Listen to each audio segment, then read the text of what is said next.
बांग्लादेश में हमारे हिंदू भाइयों पर किसी भी प्रकार की कोई क्रूरता, अत्याचार, जुल्म, ज्यादती ना हो। चाहे वहाँ पर हमारे हिंदू भाई हैं जो व्यापार कर रहे हैं, या जो हमारे वहाँ पर हिंदू मंदिर हैं, या हमारे भारतीय वहाँ पर जो नागरिक रह रहे हैं, उनके साथ किसी प्रकार की कोई नाइंसाफ़ी ना हो। इसके लिए पूरे देश को एकजुट रहना होगा। और पहली बार मुझे ये देख करके प्रसन्नता हुई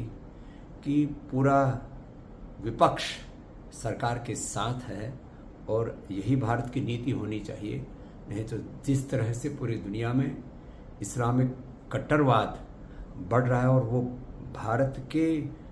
पड़ोस में जिस तरह से उसने दस्तक दे दी है, वह देश के लिए बहुत ही खतरनाक हो सकता है। ये एकजुटता हमारी आगे भी रहनी चाहिए। कोई यहाँ पर आरक्षण के नाम पर, कोई जाति के नाम पर, कोई अलग अलग प्रकार के मजहबी उन्माद के नाम पर देश को जो बांटना चाहता है, ये ठीक नहीं है।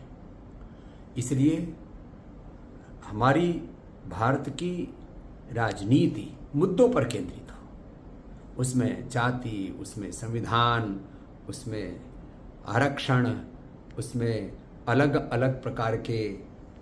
मजहबी उन्माद, जातीय उन्माद, भाषाई उन्माद, तमाम तरह के प्रांतीय उन्माद,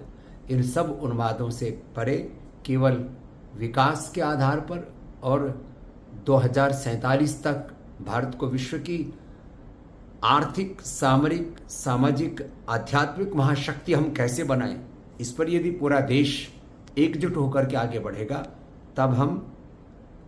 अपने पड़ोसियों के साथ में भी ताकत से खड़े हो पाएंगे,